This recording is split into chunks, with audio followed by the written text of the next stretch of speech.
Hello children, welcome to our class. Now we are going to learn the magnetic effects of electric current, in that electromagnetic induction. See, so far we have studied that the current flowing through a conductor which produces a magnetic field, right? See, if the conductor is placed in a magnetic field, then that conductor experiences a force and it produces a motion, right? That is nothing but the example we have studied in the previous class, which is what? Motor, right? We will now see if reverse is also possible. That means can electricity be produced by the motion of the conductor in magnetic field? Yes, of course. See, Faraday, the English physicist, in 1831, he observed that the electricity can be generated in a coil or loop by moving a magnet towards or away from the coil. Isn't it strange to think current without a battery? Okay. For that, we will perform, or we can understand through some activity explanation. Before that, what is electromagnetic induction we can see. Okay. See, the electromagnetic induction, which is nothing but whenever there is a change in magnetic flux linked with the circuit, an EMF is induced in the circuit. This phenomenon is known as electromagnetic induction. That is only we said that the coil or a loop by moving a magnet towards or away from the coil, right? See, note that this change in the magnetic flux in circuit may be due to the motion of the magnet or increase or decrease the current in a coil. See, what is that? How it possible? With the Faraday's experiment, which is nothing but move the north pole of a strong bar magnet towards the end B. See the diagram which is there on the solenoid. Deflection is seen in the point of the galvanometer. See, this will indicate the presence of current in the coil AB, right? See, now when the motion of the magnet stops, so the pointer galvanometer comes to rest. See, in the diagram, it is in the rest position. That means it is zero position. It indicates that zero current in the coil. That next one, if you pull out the north pole of the magnet from the coil, we can now see the pointer of the galvanometer deflects again, but in the opposite direction. Right. From this above activity, all these three explanation, you can understand that the deflection in the galvanometer is due to the relative motion between the coil and the magnet, and the motion of the magnet with respect to induces an EMF.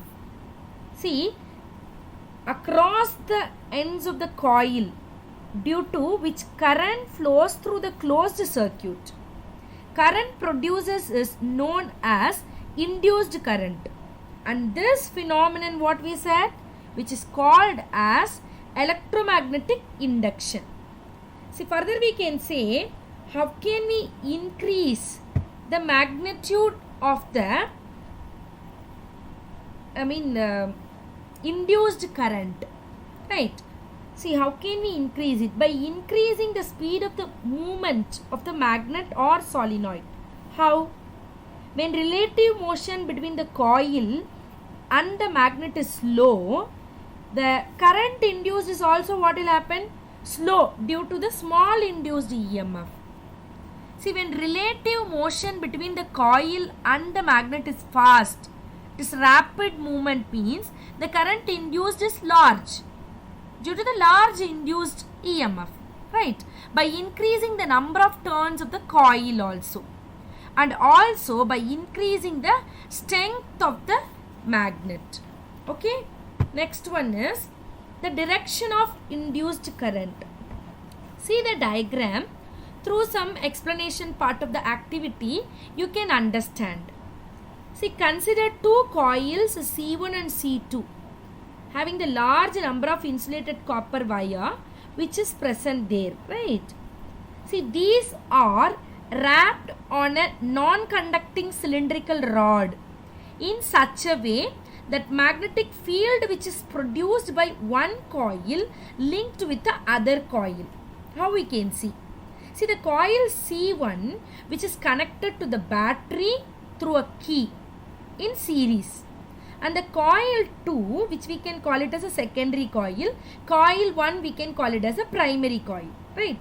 This coil 2 is connected to a galvanometer G. Now switch on the circuit of primary coil and observe the galvanometer. Now we can, if suppose we did this activity, we can observe the momentary deflection which is there in the galvanometer. The pointer quickly returns to 0. Now disconnect the primary circuit, right? Again you can notice that the momentary current which is there in the galvanometer, it is in this opposite direction. Okay, if you kept the switch on, there is no current flowing through the conductor, in the galvanometer. So how it is possible? We can through that conclude that explanation. This is because of, as we plug in the coil key, the current starts flowing in the circuit but takes some time to acquire a steady value. See, during this time the current in C1 is changing and there is a deflection seen in the galvanometer which is connected to the coil C2. It will indicating the momentary current is induced in the secondary coil, right? See, when steady current flows through C1, no deflection is seen in C2, right? As current is not changing at this time C1, therefore there is no current induced. When the circuit is switched off, current decreases in the circuit and comes to 0. So during this time, when current is decreasing in C1, again deflection is seen in the galvanometer, but the direction of the deflection is what? Opposite, right? Indicating that the current induces is in the opposite direction.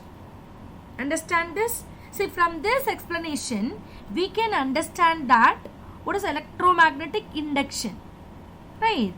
See, whenever there is a change in the magnetic flux linked with the circuit, an EMF is induced in the circuit, right? This is called as the electromagnetic induction, right? The next one is Fleming's right hand rule. What is Fleming's right hand rule? Why we need to study this? We can see now. See, the direction of induced current in a straight conductor which is given by Fleming's right hand rule. See, all you take your right hand and stretch your right hand forefinger, central finger and the thumb which are mutually perpendicular to each other. All take your right hand and do like that. Then if the forefinger indicates the direction of the magnetic field and the thumb which shows the direction of motion of the conductor, and the central finger which indicates the direction of induced current. This rule which helps to know what is electric generator.